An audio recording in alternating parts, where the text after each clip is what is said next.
As you will see from the plan, it's at the corner of Hamlet Street.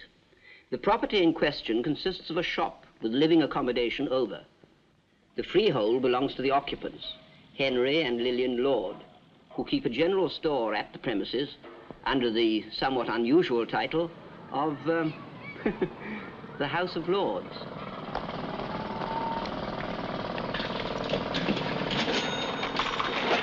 Hello, Mrs. Potts. Hello. How's the baby? Oh, fine, thanks.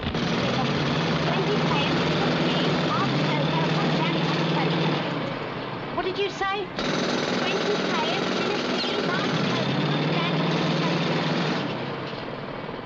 20 players, tin of peas, half a cocoa, pot of jam, and a packet of soap flakes. That'll be 8 and 10. 10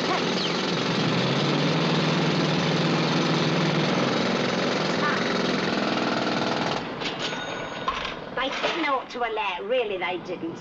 Who wants a dame of discovery anyway? I know I don't. You going out? Yes, Cyril speaking in Trafalgar Square. I don't know what you see in that, Cyril, really I don't. What's the matter with him? Everything. He looks ridiculous to start with. Oh, I don't care what he looks like. I think he's wonderful. If you want to know, I'm going to marry him. So you better start getting used to him. Whoa, chase me.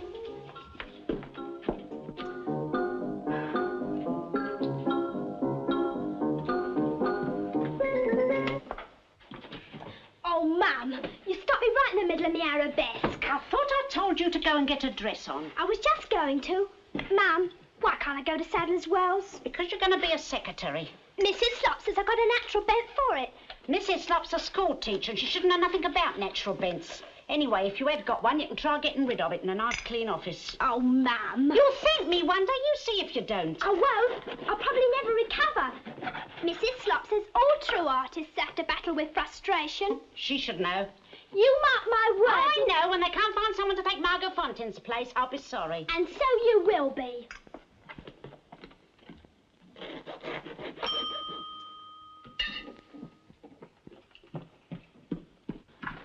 Why, Ada, whatever's the matter? You look as white as a sheet. Oh, Lil, I've had an experience. What sort of experience? He was a man. No. Poor thing, you better come and sit down. I'll make you a cup of tea. I'll be all right in a minute. It was just the shock of it happening after all this time. You know how I've been praying for a vision for years. A vision? I thought you said it was a man. Well, so it was. He was in the vision. It was in Bourne and Hollingsworth's. What was? The vision. In where? In the ribbon counter at Bourne and Hollingsworth's. I was buying the mauve ribbon for my blouse. You know, the one you gave me at Christmas. Oh, Ada, not mauve. Makes you look so bilious. Well, I don't think that pink looks right. It's too severe. Anyway, there I was, minding my own business, trying to decide whether to have the Alexandria mauve or the Lana Turner purple, when all of a sudden a voice said, Ada, look up. Said what?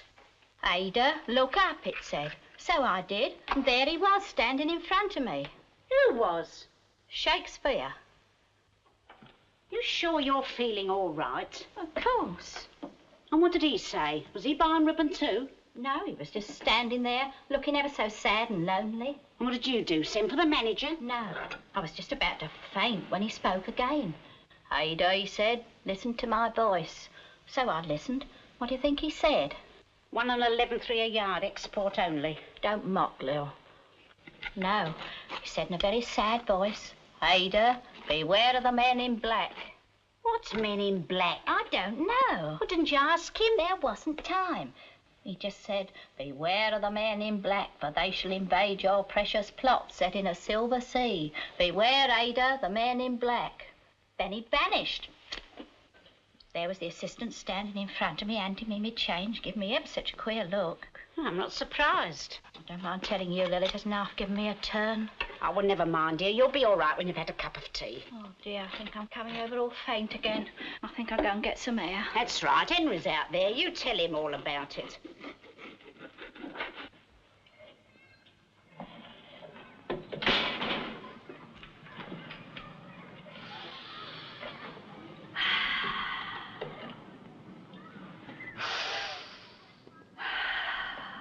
Hello, Ada. What do you think you are doing? I'm breathing. Oh, that'll make a nice change. They say it's all a question of tempo. What is? Levitation. Levitation? What's that, a horse? No, it's sort of floating about above the ground. Huh? What are you going to do with floating? I am. I've had a sign. Now, look here, Ada. I've put up with a lot of things from you, one way and another, because you're a little sister and haven't got a home of your own. I'm not having a sister-in-law of mine, psychic or not, floating down the Waterloo Road. What do you think would happen if I met a bus? I'd just float over it. Oh, what do the neighbours think? The spirits are more important than the neighbours. Oh, no, they're not. Not when your sister keeps a shop. I can't see your spirits popping in here for their week's rations. Suggest you turn it up, my girl. Come on, Winston, it's no place for us.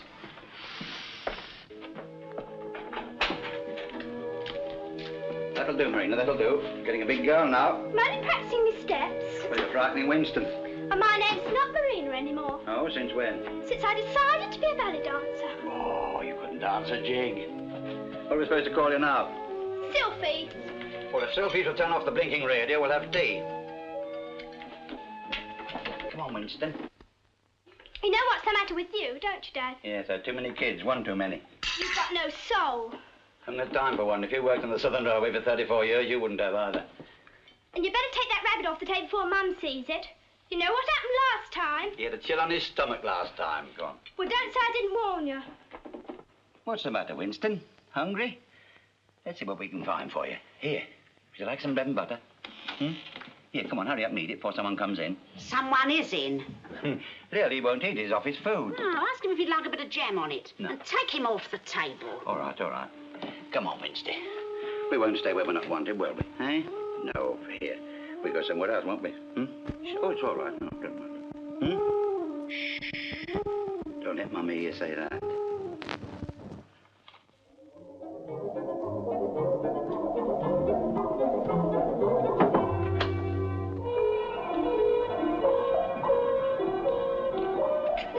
Oh, thank you.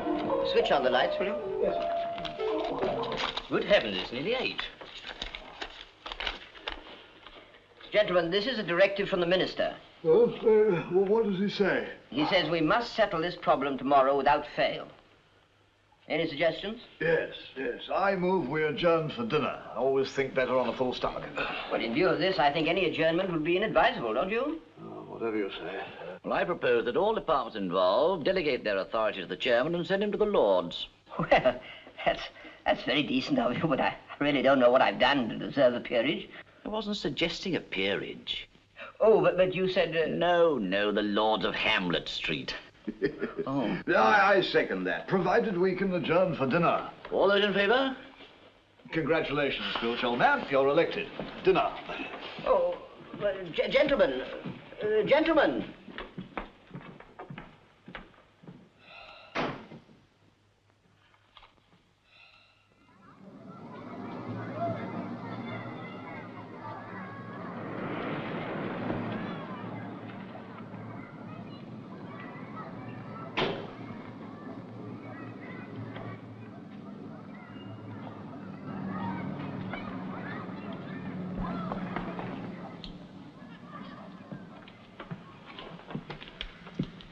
Yes, please? Oh, excuse me, is Mr. Lord in? No. Mrs. Lord? Who wants to know? As a matter of fact, I do. What name? Mr. Filch. Just a mo. Mum, you're wanted. Who is it? A man. Well, why can't you serve him? He doesn't want serving, he wants you. What sort of man? How should I know? Now, don't be saucy. What's he like? Sort of posh. What do you mean, posh? You know.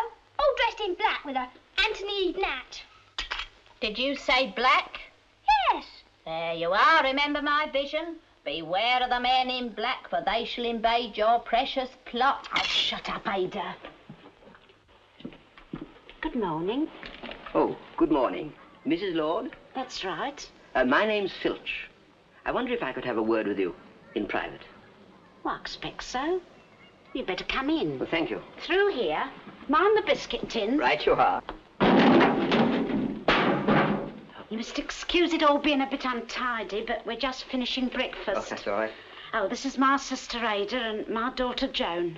How do you do? Nicely, thank you. Would you like a cup of tea, Mr. Filch. Thank you very much. Marina, off to school. Can I stay and listen? No, you can't. Now, Ada, don't want to miss your bus. All right, I'm just going. Oh, please don't let me disturb you. Do you believe in spirits, Mr. Filch? Well, it's hard to say. What sort of spirits had you in mind? All right, Ada, that'll do.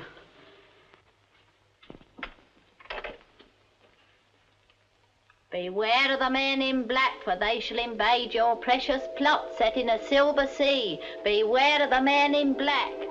Good gracious. May I? Yes, do.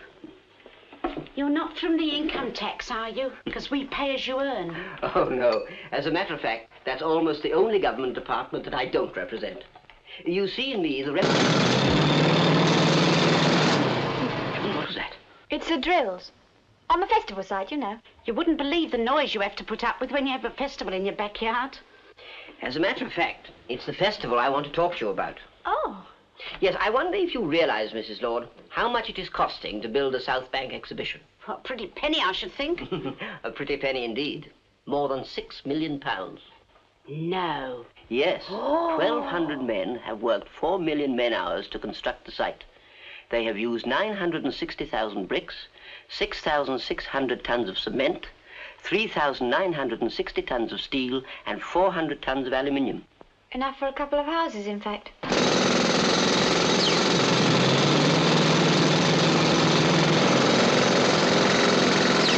7,000 begonias, 2,500 hollyhocks, 2,000 rose trees, 1,750... Oh, it's very nice, I'm sure, but what is it all leading up to?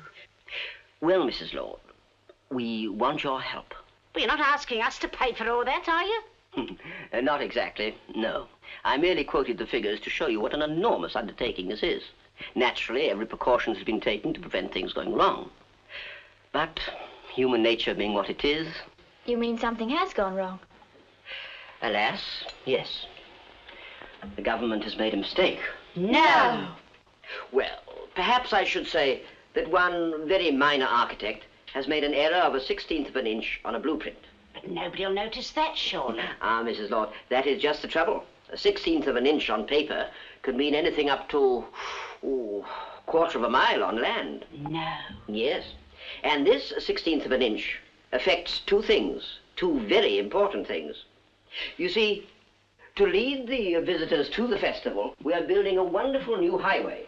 That's that thing they've started down the road, isn't it? Quite so, Mrs. Lord. From the look of it, it'll come right through our backyard. Precisely, Miss Lord. Precisely. What did you say? That is the error, the ghastly error that has been made. When the plans for the highway were put into execution, it was found that if the road were built as planned, it would come, to be blunt, Mrs. Lord, right through this very room. Yes, and that's not the only thing. You mean there's another mistake as well? I'm afraid so. If it was the road alone, we could do something about it. But connected with the road is a subway. The tunnel is already built. And the entrance... Oh, dear. I do wish the minister was here himself to explain. All right, let's have it. The entrance, Mrs. Lord, will come right through the floor of your shop. But they can't do that, can they? Looks as though they have done it. Well, they'll have to undo it. Oh, we would if we could, Mrs. Lord, believe me. But it's too late. The exhibition opens in 6 weeks, and the only way we can be ready in time is, demolition. That means pulling down, doesn't it? Exactly. This house, this shop, in fact, the whole property will have to come down, I'm afraid. Who says so? The cabinet. They all agree. Well, that's a nice change anyway. And what's going to happen to us? Oh, we've thought about that. The government will give you alternative accommodation. A nice, new, modern house, complete with all labor-saving devices. Where? There isn't one for miles round here, let alone a shop. In South Harrow. Oh, the air is very pure in South Harrow. You mean you want us to move to South Harrow while you bring one of those bulldozer things along and push the whole place down? That is the general idea. Now, I'm sure you'll want to discuss this with your husband when he comes in. When will he be home, Mrs. Lord? About 7. Oh, good. Then I suggest I come back this evening about 8 and we can discuss all the arrangements then. How quickly you can move, what compensation the government is to pay, and all the little details like that. Little details? Now, you listen to me. Lil, be careful. Keep away from that man. Why? He's not on your astral plane. He's got a scarlet aura. I can see it all round his head, as plain as the nose on your face. He's not in harmony with this house. And if he's not out of here inside a minute, the spirits are going to be very, very angry indeed.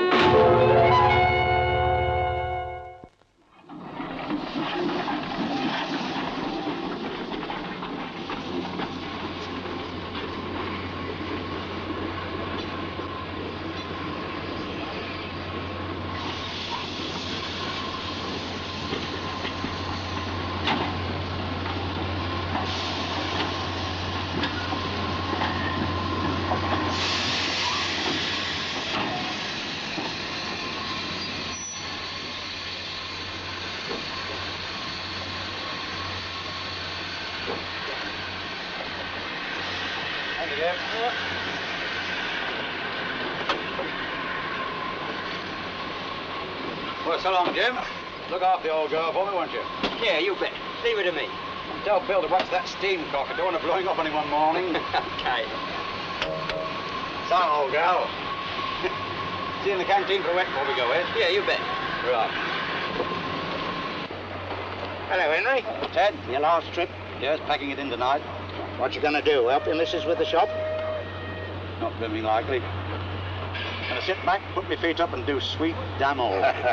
Jolly good luck to you. Cheerio, mate. Cheerio, Ted. Brother Lord has been one of the best footplate men on this line. He has been a member of the union in good standing ever since this branch was formed. He has served on the social committee and he has organised the interstation darts competitions. In 35 years on this railway, he has never had an accident of any sort, and in 1936, he was awarded the Long Service and Safety First Medal. Brother Lord, we all hope you'll have a long and happy retirement, and we hope you'll accept this little token of our friendship, which comes to you with the good wishes of everybody in the branch. Good old Henry.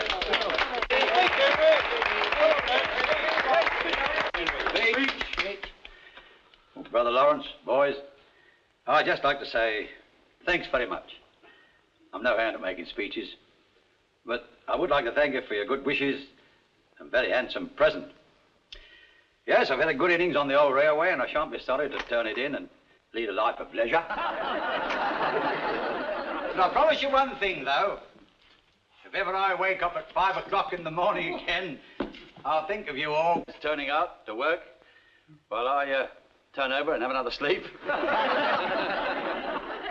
I suggest we all adjourn and have one for the firebox, eh? What is it? Dad, I'm said you to come home at once. Some government chap's trying to pinch the house. Hamlet Street, please.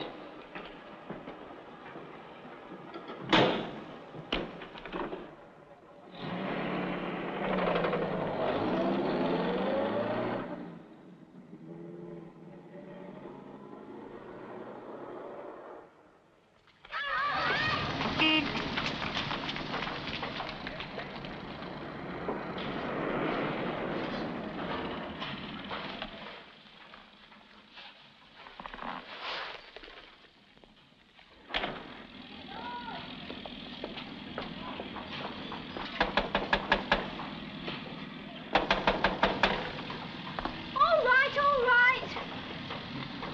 In here. Want to leave her out? This way.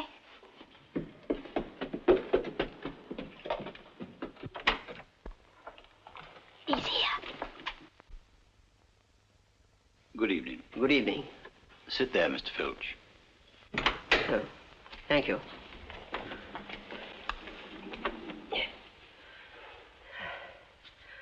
Well, Mr. Lord, have you and your wife discussed our proposals? Yes, we talked things over, and we've decided that as this lark affects all the family, they have a right to be here and ask questions. Any objections? None at all. Good. Well, this is my son, David. How do you do? His wife. How do you do? My daughter, Joan. How do you do? And that's Cyril. How do you do? Quite a family conference, eh? Now, you want to ask some questions? Yes. How much did you say this South Bank lark's going to cost? Oh, over £6 million. And what profit do you expect to make? Profit, Mr. Lord? Oh, come. We should be lucky if our losses don't exceed 5 million. Why can't you move the new load a bit to the left or the right? Oh, we tried that, but it didn't work. We found that when we moved the road 10 yards to the left, we should have to move the whole site 10 yards to the left as well. What about the right? The same thing. Only then it would end up in the river. How much would it cost to move the site? Oh, about 3 or 4 million, I should think. Oh, is that all? Well, why not vote yourself another 4 million? The taxpayers won't mind, will they, Dad? No, only too happy to oblige. Now, if you'd like to have my opinion... Well, unfortunately, Mr. Lord, this is no longer a question of money, but time. We've got to open in 6 weeks. Now, Mr. Lord, how much are you asking for your property? Well, offhand, say 6 millions. 6 Oh, Mr. Lord, come. Well, that's what it's costing you one way or another, isn't it? Oh, now, please do let us be serious. Oh, I am being serious. Mr. Lord, the government is waiting. The festival is waiting. And, although they don't know it yet, the English people are waiting. Are they now? Fancy that. All those people just waiting for us. Well, surely you're not refusing to help us. You'll be refusing to help your country if you do that. You must agree. Must? Must, Mr. Filch. We don't like that word round here. I'm sorry, I can't help what word you like round here, Mr. Lord. And what will you do if we don't help you? Well, I hesitate to say it, but we can always use force. You mean the police? Yes. Or the troops. Look, let's get this straight once and for all, shall we? As I see it, in order to show the world how we've really progressed in England and to show them what sort of people we really are, you're prepared to use force to turn me and my family out of our house. Is that it, Mr. Filch? Well, in a roundabout way, yes, that is it. Oh. Beware of the man in black. I beg your pardon? Beware of the man in black, for they shall invade your precious plot set in a silver sea. Shut up, Ada. Very well. I know when I'm not wanted. If I might venture my feelings in... Why don't you build a road through the architect's house? Unfortunately, he lives permanently in a government hostel in Park Lane, so that would be quite impossible. Now, Mr. Lord, how much will you really take? I've told you, £6 million. Oh, do let's all keep a sense of perspective. After all, it's only a matter of bricks and mortar, isn't it? Bricks and mortar, my foot. I beg your pardon, Mrs. Lord? I said bricks and mortar, my foot, Mr. Filch. It's far more than that to us. Me and my husband got married on 30 bob a week. He worked on the railway and I went out scrubbing and cleaning to make both ends meet. We didn't grumble. Many's the time we went hungry, and during the 30s it was most of the time. Still, we just went on and minded our own business. My husband didn't strike because we're not the striking kind. We had 4 kids, and very often either they went hungry or we did, so we did. Dad worked and I worked, and when the kids was old enough, they worked too. And all the time we dreamed of a little house of our own.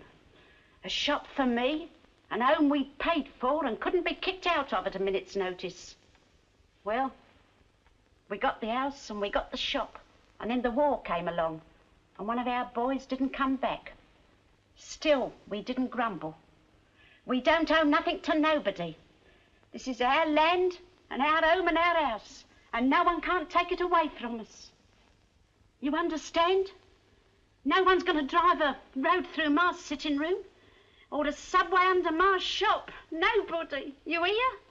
Oh, Mum, Be quiet. but I think I'm going to be sick. Well, go outside and be sick. And you go back to Whitehall and tell them from me that as far as me and my family are concerned, they can take their festival, all £6 million worth of it, and stick it up there.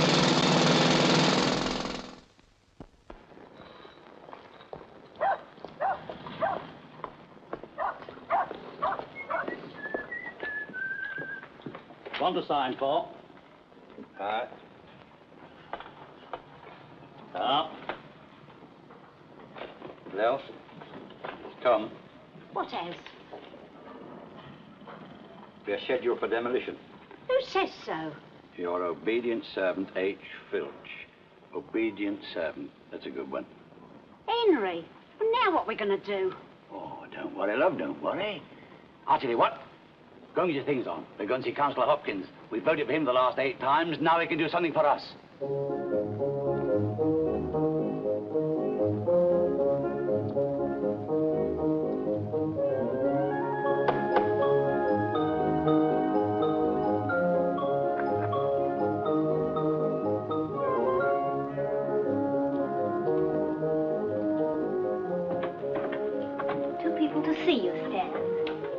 Good morning. Good morning. Sit down, won't you? Thank you.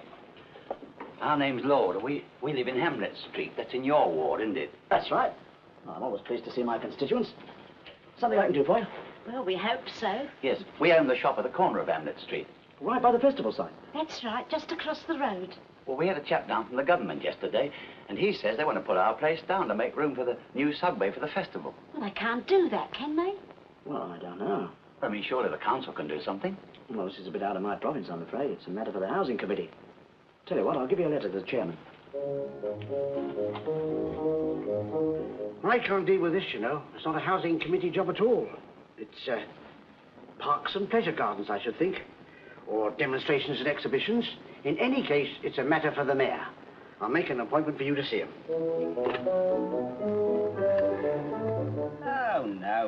No. This is not a local government matter at all. Only Whitehall can handle this. You'll have to see your MP. Of course, in normal circumstances, I should make it my first duty to use every endeavour to see that your case was dealt with as expeditiously as the pressure of government business would allow. Unfortunately, the matter is already out of my hands. Could ask a question, of course, but I think it would be much better if you were to see Sir Charles Spaniel. You'll find him a most charming man, and as he's got your case under personal review, you would be speaking to the fountainhead, as it were. If you just wait here a moment, I'll find out how soon he can see you. Well,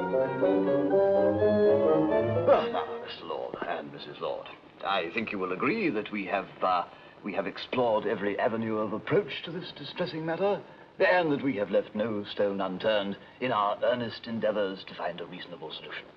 In fact, I think we may say that we have arrived at the inescapable conclusion that there is but one reasonable solution.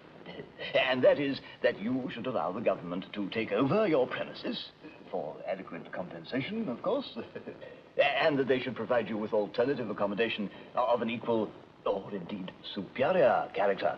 Huh? Now, what do you say to that? No. Oh, come now, Mr. Lord. Not being very helpful, is it? Surely you're prepared to compromise?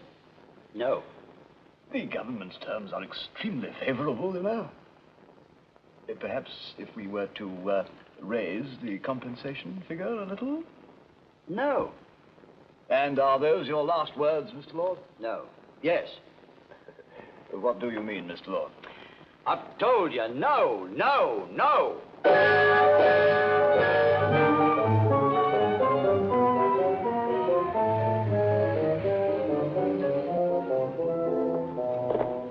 Henry Lord?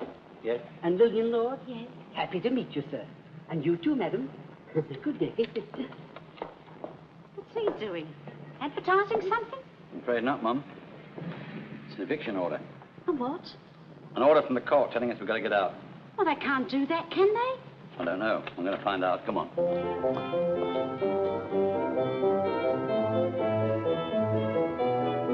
I'm afraid there's no doubt about it. These are orders of the court requiring you, Mr. Lord, and you, Mrs. Lord, as joint owners of the freehold and occupiers of the property to to vacate, quit, leave, and render up to the proper authorities all that parcel of land and buildings known as the House of Lords.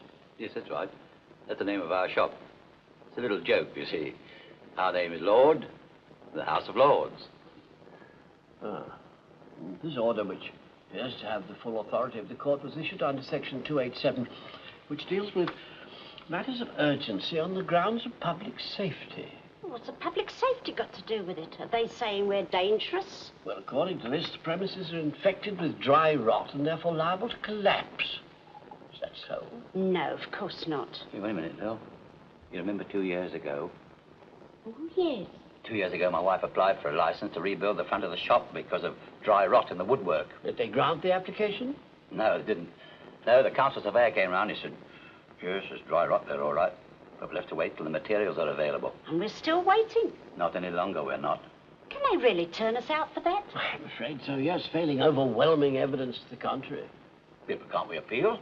Oh, yes, but your application for a building license is prima facie a confirmation of their case, isn't it? I should have said it's the only evidence they need in their favor. Of course, we might try delaying tactics. I could apply for the postponement. Give you opportunity to find alternative accommodation. We'll get anything up to 3 months that way. Cigarette? That's no good. They've already offered us alternative accommodation at South Harrow. Don't mention that place in front of me. Well, what's wrong with South Harrow? Well, to start with, it's... As a matter of fact, I live there myself. When do we have to go? 8 a.m. on Thursday the 5th. That's the day after tomorrow. Yes, but in the case of danger to the public, they can dispense with longer notice. And supposing we don't go? Then they have the right of forcible eviction. What's that mean? Well, in simple language, it means they can estreat your goods, confiscate your chattels, and deposit them outside the boundaries of the messuage. What's he talking about? What's chattels? Furniture, clothing, anything of which you stand possessed. You mean they can take all my furniture and put it out in the street for other people to stare at? Yes. Give me that paper. What are you going to do, Bill? Go to that judge and tell him he can take it back. I don't want it. I don't think that would do any good, Mrs. Lord. No? No. Oh, I know what I'll do then. I'll chain myself to the shop door. I beg your pardon? My old mother was a suffragette, Mr. Thwaites. Many's the time she chained herself to the Home Office railings. If she can do that to get justice, I can chain myself to my shop door. Come on, Henry. Now, where are we going? To buy a good length of chain before the shop's shut.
Planchette board.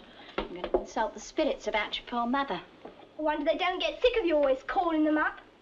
Don't you ever get the engaged signal? You can mock at me if you wish, but one day when the spirits come to the rescue, you'll be very sorry you laughed. Blue Feather, are you there? Blue Feather, are you present with your disciple Ada? If you're present, Blue Feather, give Ada a sign of your presence. Good. The sign is good. Your disciple Ada needs guidance, Blue Feather. Her sister Lillian and her brood are in the gravest trouble. And while I think of it, how is Shakespeare keeping? I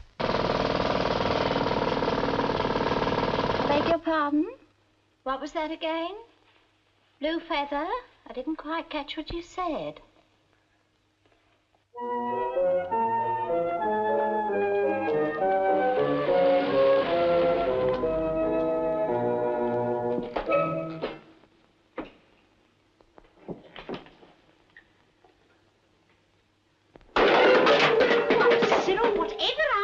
Doing? I was just rehearsing my speech, Mrs. Lord. Still getting ready for the day? It'll come, Mr. Lord.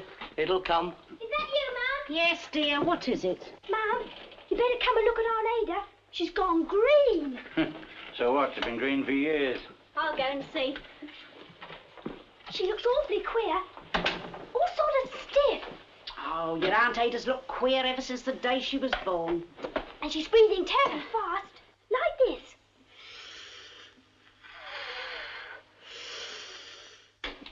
It's her adenoids. I've been on her for years to have them out, but she won't. Here, I think you'd better come and look. She seems to be unconscious. Oh, dear, it never rains, but it pours. Well, who's been winning?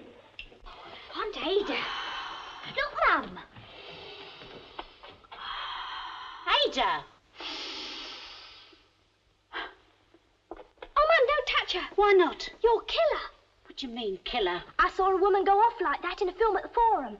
And when the man touched her, She gave one awful scream and fell off the chair.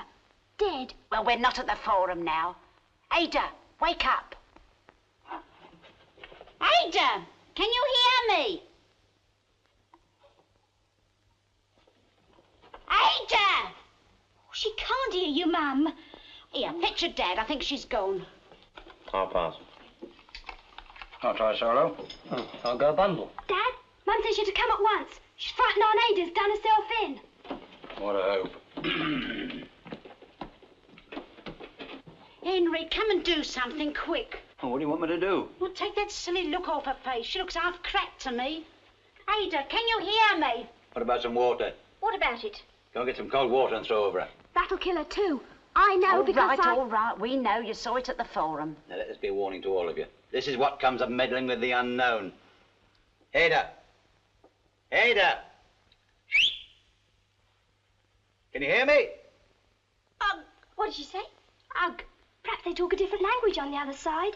Want an help? Or you might get some water. Look, Mum. It's moving. What's moving? That glass. She's pushing it. No, she's not. Henry, I don't like this. It's not natural. It's all right, Mum. Look, it's trying to spell out a word. Oh, don't be daft. How could it? She's quite right, it is. Look. Ah, it's moving all right. It's going to the S. No, R. No, it's going to the O. R-O, what's that stand for? I think you're all mad. Really, I do. E?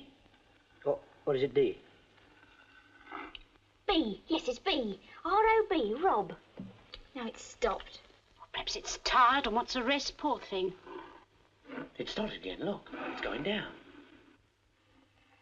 E. S. R-O-B-E-S. That spells robes. P. P. I. E. Pie. It doesn't make sense. R. Q. What? R. It's two R's.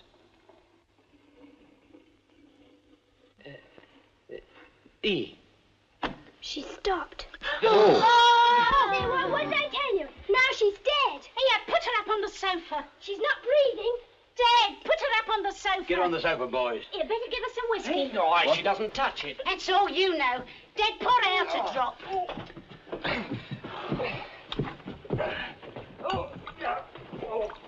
What a waste.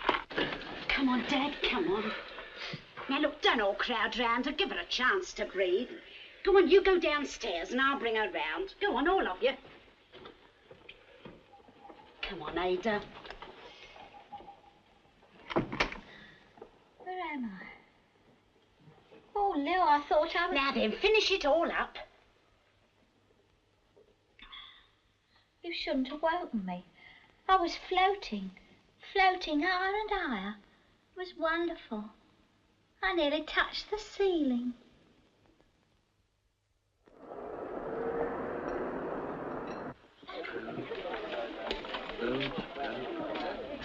Robes, pie, rabbit, pie, no, pie. Oh, Cyril, do stop fiddling. Your coffee will get cold. Wait a minute. I think I've got it. Have you? What? No, nothing. I thought it was an anagram, but it's not. You don't think it means anything, do you? Why not? Well, Aunt Ada's nobody. Why should Spirit send a message to her? There are more things in heaven and earth than are dreamt of in my philosophy, Horatio. Horatio? I must have been daft. I've got it. It's all one word, look. Robespierre. What? Well, surely you've heard of Robespierre. Was he that Frenchman in The Hunchback of Notre Dame? Oh, Joan, please. Robespierre was the guiding spirit of the French Revolution. He rose up against injustice. Well, don't you see, it's a sign. We've got to do the same. Whatever revolution? Of course. But this is England. You don't have revolutions in England. Oh, don't you? England was made by revolutions. What was the 1945 election result if it wasn't a revolution? Why, if it hadn't been for a revolution, George I would never have come over here. And if you hadn't had George I, you wouldn't have had George VI. Why, even the United States was a revolution. Come on, we've got work to do. Oh, you make my blood boil, honestly you do. You do nothing but look down your noses at the rest of the world and talk about freedom, and you don't even know the meaning of the word. You're just a lot of blooming sheep, that's all you are. We're free, you say, and look at you. You're led hither and thither without even raising your voices above a squeak. But I'm terribly sorry, Mr. Lord, but I've kept it pent up in here as long as I could. I'm only human. It had to come out. All right, all right. What do you want us to do exactly? Demand your rights. What rights? Well, you're free people, aren't you? I suppose so. Well, chain yourself to the shop and prove it. What, do you think I wouldn't? I'd like to see you try. All right, I will. Ma'am. I mean it. What about you, Dad? Yes, I don't mind having a go. Yeah, we'll all have a go. But what can we do? They'll be here in 36 hours. All right, let them come. Let them all come. And take all our furniture from us. They can only take it if they get in, can't they? What do you mean, if they get in? Of course they'll get in. They'll come through the shop. Only if it's open. You'll barricade it. Yes, and then I'll come in through the back door. Oh, I'll barricade that up as well. What? Me lock my back door? I'll have you know I've never locked my back door all the years I've been married. Well, now's the time to start. Oh, they'd break it down. No, you'd stop them. How? Use their own weapon. Force. You can throw things, can't you? Here, wait a minute. You can't go about throwing things to the police. It's liable to get their backs up. Listen, once they start using force to try and get in here, you're perfectly entitled to use force to keep them out. Well, I never did. I never thought I'd live to throw things at a policeman. How long do you think we should last? Oh, long enough to get the press and the people on our side. 48 hours will do. Yes, but supposing the people don't agree with us, what happens then? Of course they'll agree. The Englishman loves the underdog to fight. He can't bear injustice. Look at all the societies there are for dogs and cats and little children. Now, are you all agreed? Yes, of course. Oh, dear, I know we shall all end up in prison. Well, prison's better than South Addo. That's done it. Here, give me a drink too. I feel like one tonight.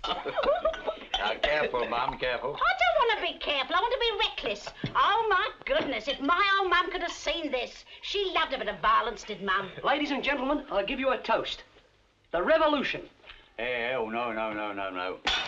Here, go easy. Sorry, Oh, Mrs. don't Lord. like revolution. No, let's drink to something else. Lil, what's it to be? Oh, you say it, Dad. All right, let's drink to us. To living quietly and being left alone and not being led about like sheep. To our Englishman's castle and to all the millions of little castles belonging to little people all over the country. That's nicer than revolution, eh? Let's drink to the family, our happy family, and thank God for it. The family!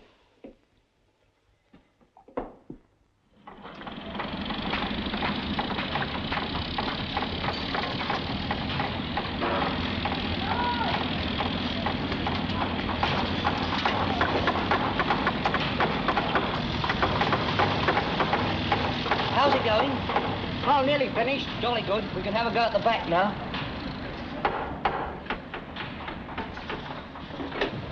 Oh, Marina. What, yeah?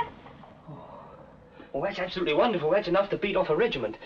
Now, I tell them what to do, Marina. Put 2/3 of this in the sitting room by the window where anyone can get it if they want it, and all the rest of the stuff over there by that window. All right? Okay, Sarge. Okay, Sarge. 12 tins of stewed steak, Yes. 6 packets of cheeses, Yes. 4 dozen porridge oats, Yes.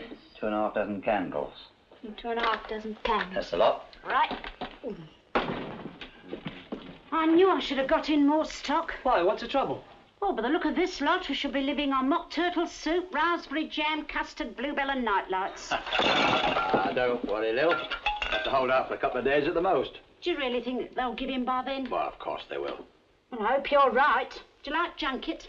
You know I hate it. Then you'd better be right, because by the 3rd day we'll all be living on it. Oh, who's that? Well, it's all right. It's only David and Anne. Wherever have you two been? We're getting quite worried about you. We had to go somewhere. Couldn't have waited another day. No. You feeling all right, Anne? You look very peaky. Oh, I'm all right, thanks. Well, at least... Well, I suppose they'll have to know sooner or later. Your first grandchild's on the way, Mum. You mean she's going to have a baby, silly? Well, I never did. Don't be so daft, Mum. Of course you did. You hold your tongue. Here, come and sit down, Anne. When's it going to be? Oh, October, the doctor thinks. You'll need plenty of hot water. Now what you talking about? They always have it. Have what? At the pictures when baby's going to be born. They always do it with hot water. I'll give you hot water in a minute. Here, go and see who that is, Marina. Well, now, what's our first job? Oh, I don't think Anne ought to stay, not now. Do you, Dad? No, I suppose not. Here, of course I'm going to stay. It's the men from the builders. They want to speak to you, Dad. Right. Hello, Joe. What can I do for you? Well, me and my mates have had a bit of a talk about this lark of yours. Yes? And from what we can gather, you're going to hold out against the cops or anybody else who tries to put you out, right? Right. Well, we've had a talk, and we'd like to join the garrison. And that goes for us three, too. Oh, it's very nice of you, Joe, but we've decided to keep it just to the family. You mean it's a private fight? Well, not exactly, no, but if anyone's going to jail for it, it's got to be us. We're grateful to you boys for your help with the barricades and things, but when the trouble starts, it's just us. Of course, there's nothing to stop you doing a bit of the old fifth column work on the outside. Sort of underground work, eh? That's Oh, right. you can pass us a couple of pints over the back fence when we can't get out to the local. Well, say no more about it. We understand. Oh, there's just one other thing. Me and my mates have told Mr. Price that there's no charge for this job. Oh. Just our contribution to the fighting fund. Oh, it's nice of you. Well, jolly good luck, Tosh. Good luck, Joe. Good luck. Thank you. Good From luck. me. Thank you very much. Good luck. Thank you, Well, boys. very good luck. Thank you. Good luck. Well, Thank come you. on, boys. We've got work to do.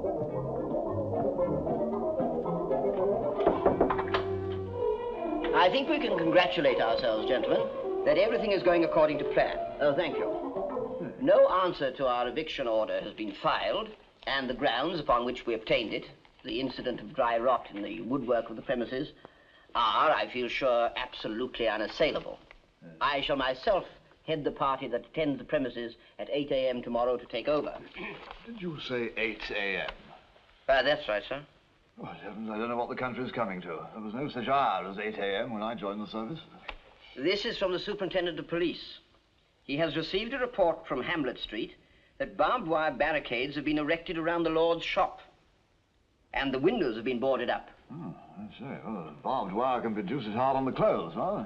I should wear my gardening togs if I were you, Filch.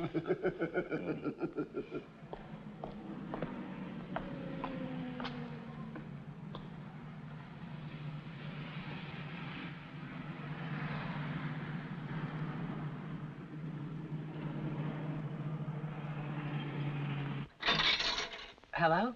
Is that the Daily Mail? Oh, I want to report a revolution in the Waterloo Road. Yes, that's what I said.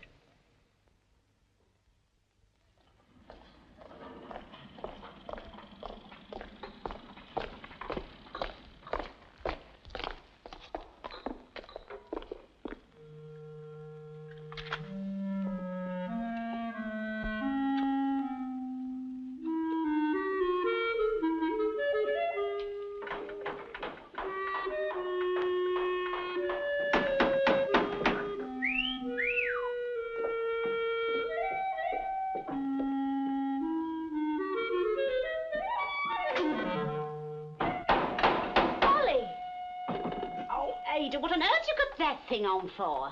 Well, they proved very useful during the war. Take it off, for heaven's sake. You give me the willies. Very well. But I shall replace it the moment hostilities commence.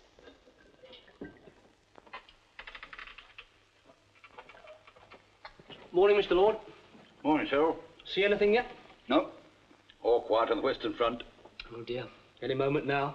Oh, it won't be here before 8 o'clock. Oh, you can't be too sure of that. You mark my words. I know these people. 8 o'clock's their time, and 8 o'clock they'll come. Hope you're right.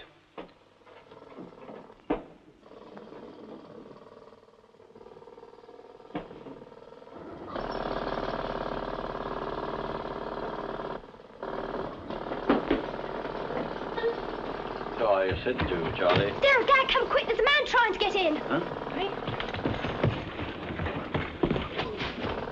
What do you think you're doing in my house? Are you Mr. Lord, sir? That's right. Happy to meet you, sir. May I have a word with you in private, sir? You may not, but I want to word with you. What is it, Henry? What's happening? Somebody just dropped in, that's all, dear. Robespierre. I beg your pardon? Isn't your name Robespierre? Good gracious, no. Hennessy. Morris Hennessy. I think we'd better take him in the front room where we can watch him. Yes. And I think someone had better stay and keep watch out here, too. Yeah, all right, I will. Come on. Have you come far? Well, actually, no, not far. From Portland Place, actually. What's Portland Place? Well, come now, surely everyone knows that. You must be joking. No, we're not joking. Oh, aren't you? Well, the BBC, of course. Then you're not anything to do with Blue Feather. No, of course he's not. What do you want? What are you doing here? Well, as a matter of fact, I came over the roof. Over the roof? Yes. And it's absolutely filthy. What? And I saw you closed up all the doors, so I got over the roof and just popped down through the skylight. But why? What do you want? Well, I'm afraid it's rather a long story. Well, we've got no time for long stories. You better make it a very short one. Well, officially, I'm a sort of announcer. Inside or outside? Oh, on the outside, of course. I'm afraid they consider me too much of an outsider to be on the inside. What do you do? Well, I'm a sort of roving reporter of the air, if you know what I mean. Well, I think you better just rove off again, then. Oh, but I can't do that. Why not? Because it's all so terribly, terribly vital. What is? Well, my being here, of course. What's so important about it? You see, they promised me a program of my very own. Promised you what? A program of my own, very possibly down your way. But look, before I say anything else, may I just tell you that I'm with you every inch of the way, every inch. I think you're all splendid, all of you, absolutely splendid. All right, so we're all splendid. Go on. Well, you see, I've been with the corporation for years. Of course, I started as the lowest form of animal life, announcing workers' playtime. Then I gradually branched out and went up in aeroplanes and down mines, and if they were pressed for time, I did the dog show, Henley opening of Parliament. You know, all the odds and so... Oh, dear. What have I said? Well, then I realized I was getting into a rut, so I went along and asked for promotion. Did you get it? Well, no, not really. As a recompense, they put me on Woman's Hour, but my heart wasn't really in it. Then I had the most wonderful idea. I suddenly thought that if I got an enormous sort of radio scoop all of my own, they'd have to give me a program of my own. And so? And so, as I read this morning's papers, I knew this was it. So I grabbed a couple of technicians, jumped into these old rompers, and without saying a word to a soul, here I am. Well, where are the technicians? Oh, in a boat. In a boat? Yes, outside on the river. I hired the boat for a month. It's cheaper that way. Well, now you're here, what do you propose to do? Report, of course. Report what? Well, you, of course. Just a moment. What was that you said just now about the newspapers? But, my dears, haven't you seen them? But look, you're all over them. It's splendid, absolutely splendid. Cyril, it's worked. I say it's work. Pundit Nero offers to mediate. Oh, dear, I'm sure we've started another war. Senator Taft says outrage extends cordial greetings to fellow isolationists. What's isolationist, ma'am? A Slav. Jean and Stuart Granger say we leave immediately for England. Government at the crossroads, that's the stuff. This one beats the lot. Wyszynski says yes. Churchill grim. Well, come on, we can't muck about reading newspapers. Back to your places, everybody. But what about me? Well, what do you want to do? Well, I don't want to butt in or anything like that, but it could mean my own program. Look, can you throw? I beg your pardon. Can you throw things? Well, of Marlborough and the 5th 11. Never mind about that. Can you throw? But exquisitely, as I say, I can do them... All right, as long as you can throw, you can stay. And can I relay the events? You can do what you like as long as you take off your coat and throw. This is wonderful. Right, action stations, everyone. Joni, look, go and tell David to fix that skylight, or we'll have the whole of 20 questions down here before you know what's happening. Winston! Where are you going?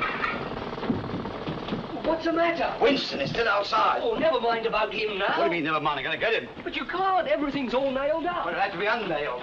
Oh, but look, you can't do that. They'll be here any minute. You'll have to leave him outside. Leave him outside to die in the hands of civil servants? Not likely. Oh, look, you'll go and muck the whole thing up. For want of a nail, the shoe was lost. For want of a shoe, the horse was lost. For want of a horse... don't be daft. He's not a horse. He's a Belgian hare. Testing. 1, 2, 3, 4. Mary had a little lamb. Mary had a little lamb. And everywhere... Whatever's the matter? I know. Isn't it silly, Mrs. Lord? Routine. Purely routine. Oh, you're messing up everything, Mr. Lord. Why can't you leave him out? No, he won't. Oh, come on. They're coming. Quickly coming. Come on. Oh, dear, I don't know. Here, David, nail that up again quickly. Come on, they're coming. Oh, Reed. Come on. Come on, Henry, quick. How many are there? Oh, hundreds. Let me see.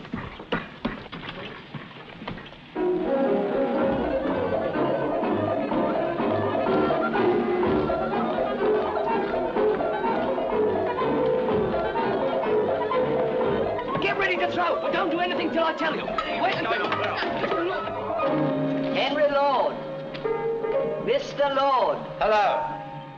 Mr. Lord, I call on you in the name of His Majesty's government to remove these obstacles. Remove them yourself if you can. I warn you, if you refuse to do so, you will be contravening Section 184 of Defence Regulation 167. You don't say. I do indeed. Moreover, I call on you, in pursuance of an order of the court issued on the 3rd instant, to vacate these premises immediately. You can call on us till you're blue in the face. We're staying here. I warn you that if you refuse to obey the eviction order at once, the consequences may be very serious. We'll chance it. You refuse to leave? We do. Very well.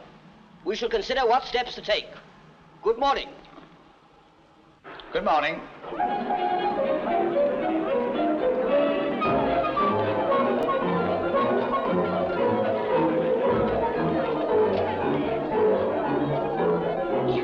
What do you suppose they'll do? Go get some reinforcements, I expect. Well, you'll be ready for them if they do. Well, ladies and gentlemen, here we are again at Lord's, if I may coin a phrase. And I do wish you were here with me to see this absolutely splendid team doing absolutely splendid teamwork. The weather here is perfect, and I think we can depend on some extremely exciting play. The first innings has been won by Henry Lord and his family, who have stood up well against some threatening bowling from the visitors, and literally knocked them for 6. Now, I should like you to meet some of the personalities of today's big test. First, here is Henry Lord, captain of the home team. Now, Mr. Lord, will you tell our listeners what you think of the prospects for this needle match? If you think I'm going to speak into that thing, you've got another thing coming. Oh, go on, Dad. Tell them. That's right, Mr. Lord. Go on. We must have the man in the street on our side. What? Oh, all right. Well, what I'd like to say is, I've always believed that an Englishman's home is his castle, and if you've got a castle of your own, well, you just don't go and give it up to the first Tom, Dick, and Harry that comes along. I mean, do you? No. So we decided, well, that is to say, the wife and I decided, well, actually, it was Cyril, really, who had the idea. Or perhaps it was Ada. Yes, it was Ada, because her idea was a sort of vision, if you know what I mean. They're coming back! But, They've got loads of pole or something! Where? Let's have a look. Let's have a look. No, hey!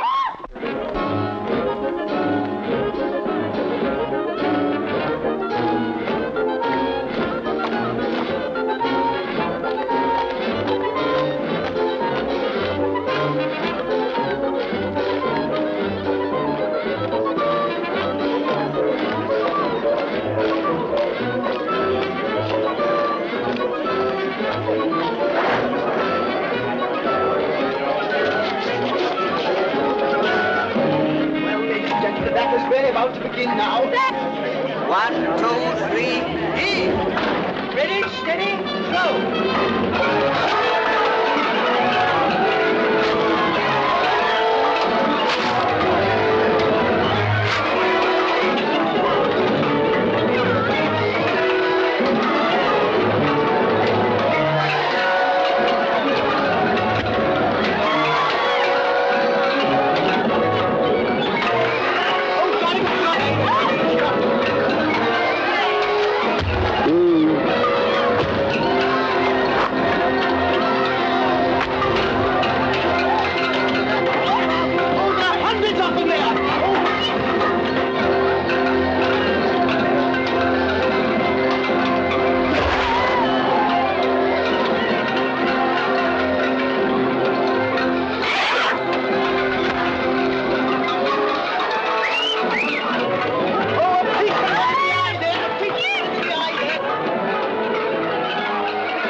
They've gone.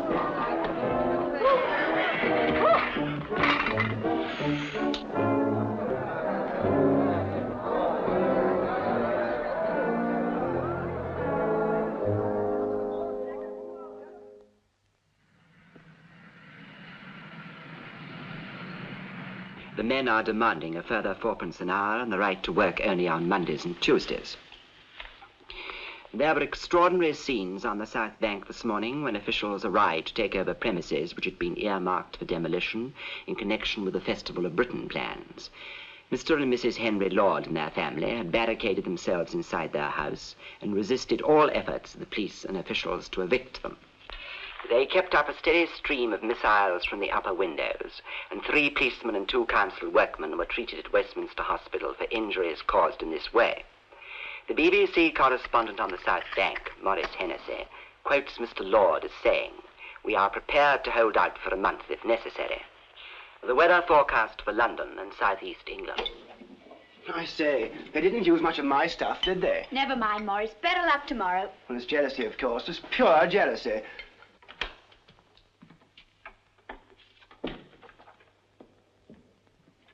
Ah, my dear fellow, that's an awfully nasty eye you have there. It feels nasty. Oh, don't tell me it came to hand-to-hand fighting. If you must know, it was a tomato.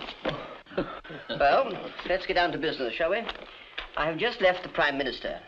He's not at all pleased. You've all read the papers, I take it? Yes. I thought that was an awfully good picture of you in the Star. Oh, please. The Prime Minister has made it very clear that any recurrence of this sort of thing would be extremely bad publicity for the festival. What does he want us to do, then? Let them stay where they are? For the moment, yes. Preposterous. His instructions are that we rope off both ends of the street, put policemen on duty, and divert the traffic. All gas, water, and electricity supplies to the house will be cut off. Other than that, no move will be made until they surrender of their own accord. What do you mean, starve them out? Well, yes, that's about the size of it. And what date did you say the festival was opening? Huh? Huh?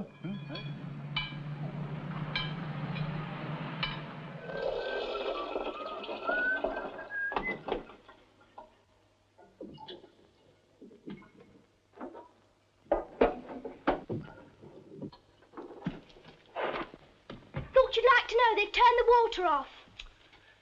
What did I tell you? Before you know where you are, they'll be turning the lights off, too. Oh, wait a minute. I've got a flashlight somewhere. I'll get it. Oh! Oh!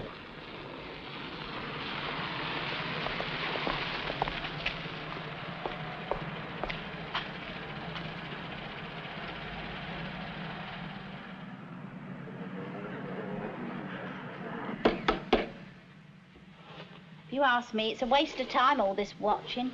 What are we supposed to be looking for, anyway? Well, we don't want to be taken by surprise, do we? I don't think you ought to have that rabbit in here. It's not healthy. Now, don't start picking on Winston, not doing you any harm. He's the same to me as your spiritualism is to you. How can he be? Well, I tell you, your spiritualism is a sort of secret dream, something that makes life worth living, isn't it? Winston's my dream, or at least part of it. Winston stands for a lot of things, don't you, Winston? Such as what? Retirement, for one thing. Pensions, peace, security, settling down with a family around me. For over 30 years of my life, I've lived with trains, Ada. I've slept with trains, ate with them, washed them, nursed them, coaxed them, petted them, pampered them, loved them, hated them, listened to them. But I've never dreamed of them. You dreamed of that thing, I suppose. That's right. When me and Lil was first married on 30 bob a week, when the kids came, when we went hungry in the 30s, when we were up, when we were down, when young Peter died in 1944, when Lil cried for 3 days and I didn't know how to stop her or what to say to her. I never forgot Winston. I always kept him in the back of my mind. I said, once I've got him, everything's going to be all right. And now I have got him and everything is all right. I'm retired. The kids are all right. And Lil isn't going to cry anymore. But she wouldn't understand those things, would she, Winston? What are you going to do for the rest of your life? Jog along to the grave carrying a rabbit, I suppose. More or less, it's exactly what I'm going to do. One of the few small mercies left in this world, Ada, is that a man can go to his grave in his own good time. Go on, you two. Time for the changing of the guard. Thank heavens for that. I'd have been sick if I'd had to spend another minute in the same room with that rabbit. Dreams, indeed. This is the BBC Home Service. Today in Parliament. At question time in the House of Commons today, the Prime Minister was bombarded with questions about the government's attempt to evict the Lord family from their home on the South Bank. Members wanted to know how this London family had contrived for more than 4 days to defy every effort of the police to turn them out of their barricaded home. In his reply to a question from Sir Hector Withers, the Prime Minister objected to what he called the washing of dirty linen in public. There we are, Mr. Hennessy. All done with my own lily white hand. Thanks most awfully. It's not very good at the back, I'm afraid. And the sleeves are a bit creased. Still, it's only the front that shows, isn't it? Yes, I suppose it is. We can't have the BBC going about with a grubby front. Now, can we, Mr. Hennessy? No, indeed. That would never do. That might look too much like hard work, wouldn't it? Now, come along. Eat this up while it's hot. Oh, Mr. Hennessy, I think you're ever so versatile. I've had to be, Miss Lord. I didn't know announcers could cook as well as talk. Miss Lord, on the salaries we get at the BBC, we have to know how to cook. Oh, no, sir. As a matter of fact, there's been absolutely no sign of any peace overtures from their side. No. No, nothing at all. Oh, no, sir, I don't think they're all dead. Well, in fact, I'm sure they're not. Well, that BBC fellow is still broadcasting every evening, and he hasn't mentioned anything about it. I hardly think he'd overlook a thing like that. Do you? No. No, as a matter of fact, he says they've got lashings of food. And so on the 6th day of the siege, we leave the Lord family still fighting fit and ready for all comers, thanks to their indomitable spirit and the absolutely splendid planning of that typical British housewife, Lillian Lord, whose larder, despite rationing, price controls, and all the demands the siege has made upon it, is still stocked with enough food to feed an army. This is your South Bank correspondent, Maurice Hennessy, returning you to Radio Newsreel Studio. Okay, Charlie, cut it. Oh, you aren't half a fibber. If we had enough food for tonight, we'd be lucky. No point in telling them that, eh? What you say enough? What's for tea, Lil? Well, you won't like it. Cornflower shape and jelly babies.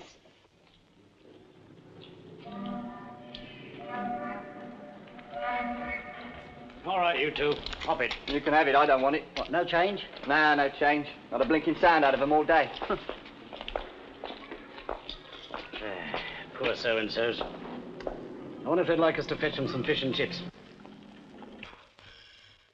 What I'd like now be fish and chips. Nice piece of rock salmon and 6 penn'orth. Ada, do stop talking about food. I can't help it. I'm hungry. So are we all, but it doesn't help to keep on about it.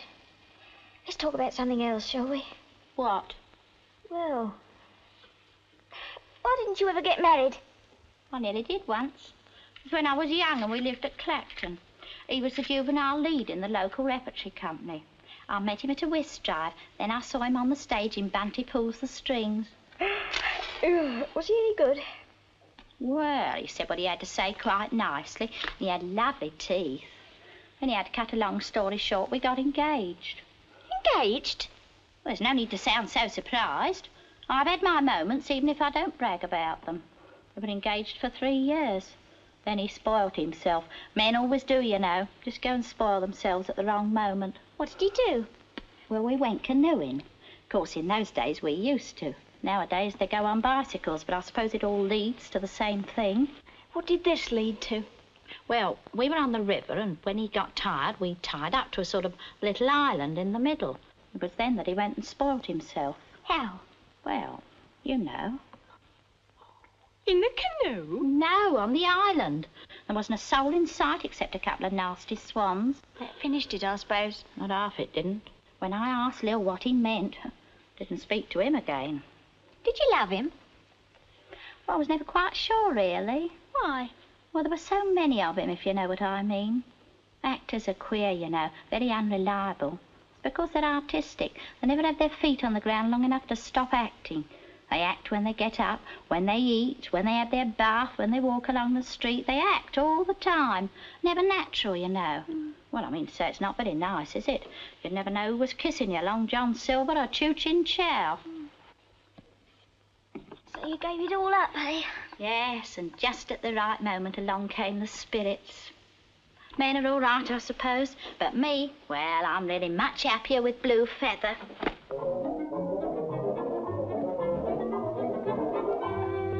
We could try the DDCV. Oh, no, that's no good. He'd only pass it on to the FOBDV, and then he'd send it back to us. I tell you what, let's send the file to the DDVIP. That'll fox him. Yeah. Great Scott, look at that. Oh, I say, bad show. Yeah, jolly bad show. You know, if this sort of thing goes on much longer, you and I'll be due for promotion. Say, Win. When? What on earth are you two doing? Well, we've had all the water. Cool. Aunt Ada, what's the matter with you? You look awful. I've had another of my nights. We've all been having bad nights. And I had a dream. Oh, what about? It was awful. I dreamt I was all alone on a raft, dying of hunger, trying to catch a fish with a Kirby grip. And suddenly it slipped away and I never saw it again. Isn't there anything to eat? Only cheese biscuits. No cheese. No. No toast, I suppose. You need bread to make toast, and we haven't had bread for 4 days. You know that. All right, there's no need to shout.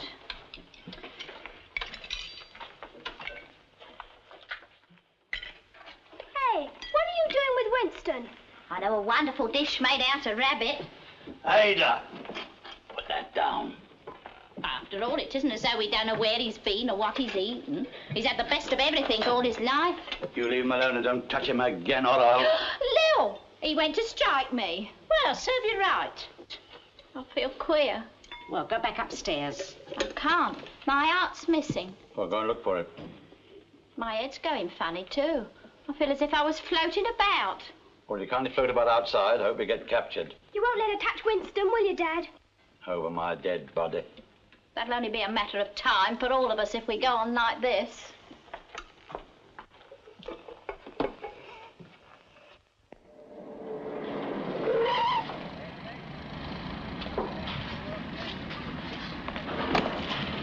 Evening, sir. Good evening, Constable. We want to ask you a question. Yes, sir. Yes, have you or your colleagues seen any sign of life coming from that house today? No, sir, not a vestige. Well, no white flag? No distress signal of any sort? No, sir. Ah, it looks bad, Filch. I'm afraid it does, sir. Suppose we'd better go and report. Yes.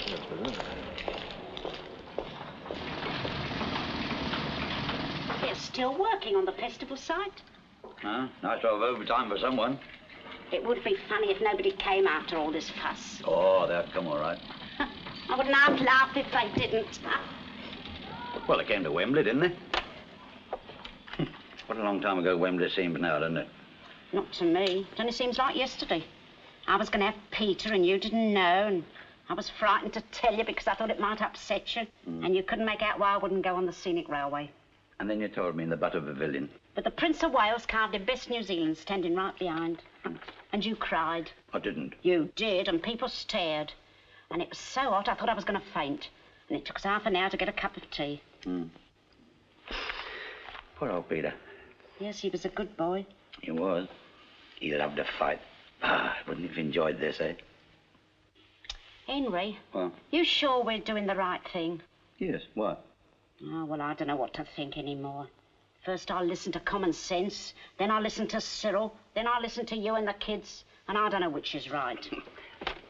Phil, shall I tell you something? It better be funny. I think you're wonderful. Soppy date. No, honest, Lil. No one I'd rather have a revolution with. No, sir. No signal of any sort. Yes, sir. Sir Charles is with me now. Who is that? Prime Minister. No. Yes, sir. We're both agreed that only a bold, decisive step can meet the circumstances. All right. One at a time. Anyway, I think I ought to consult Blue Feather again. Shut up, Ada, shut up. Cyril, what do you say? Well, we've been here for 9 days now. We don't seem to be getting anywhere. Our food's run out. Our water's run out. I don't know. When we started, it seemed a pretty good idea, but now I'm not so sure. I mean, they're obviously not coming in, and we can't get out. Well, what would happen if we did? Oh, they'd grab us, I should think. Then it'd all be over. Well, if you ask me, it's all over now. I suggest that one of you goes out with a white flag. You'd have a job to find one. Everything's filthy. Anne, what do you say? It seems a pity, but we can't go on much longer, can we? Right. Ada, Am I allowed to speak? just say yes or no. Yes or no to what? Whether we carry on or give up. Give up. Right. Mr. Hennessy. I must admit I'm beginning to feel a bit peckish. Right. Joni? I don't count, I suppose. No, Marina, you don't. Joni? Well, as you're all agreed, I don't know why you bothered to ask me. But I'm against it. Eh? But you're the only one. Am I? What about Mum? Me? Oh, Yeah, I what about don't you, know. Mother? I'll do whatever you say, Dad. What do you say, Dad? Ah, I was waiting for someone to ask me. Well, I've listened to all you've had to say, and I'm very disappointed in all of you. Really, I am. Why, Dad? I never thought I'd see children of mine give up and run away. Oh, no, Mr. Lord, it's not running away. It's just facing facts. You can call it facing the facts, whatever you like. It amounts to the same thing, just because you're afraid of a little discomfort. Oh, no, Mr. Lord. All our water's gone, and what are we going to use for food? Well, we can manage somehow. Oh, no, Mr. Lord. I admire your spirit. We all do. But you can't expect 9 people and a rabbit to go on living and fighting without food or water or heat or light. No, no, Mr. Lord, it's not possible. All right. All right, let's put it to the vote. All those in favour of giving up. Right.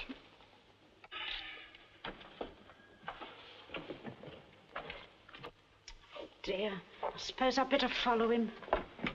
Well, come on, let's get on with it. Who's going out with a white flag? I will. No, no, it ought to be one of us. I'll go if you like. All right, but what are we going to use for a white flag? I'll go and get a tray cloth. Go on, then. I see, there's something going on. What?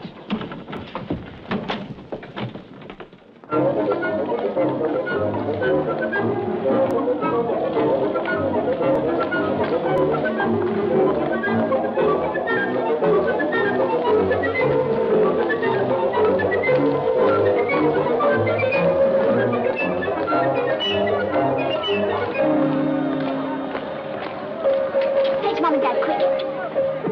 Mum and Dad, quick, they're here. What's happened? They've come back. Mr. Lord. Yes, what do you want now? Mr. and Mrs. Lord and family, we have this day won a great victory.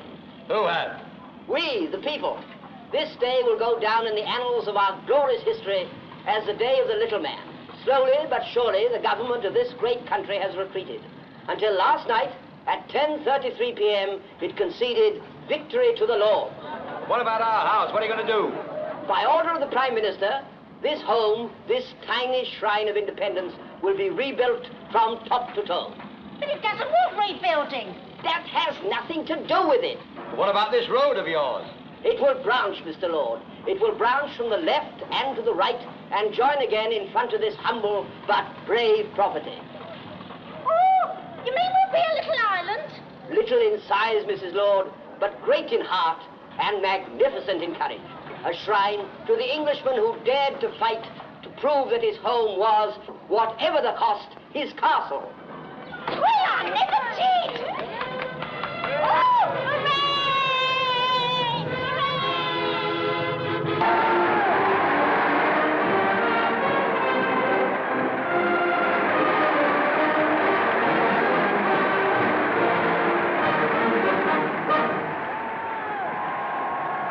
Oh, Mum, look at Aunt Ada. Oh!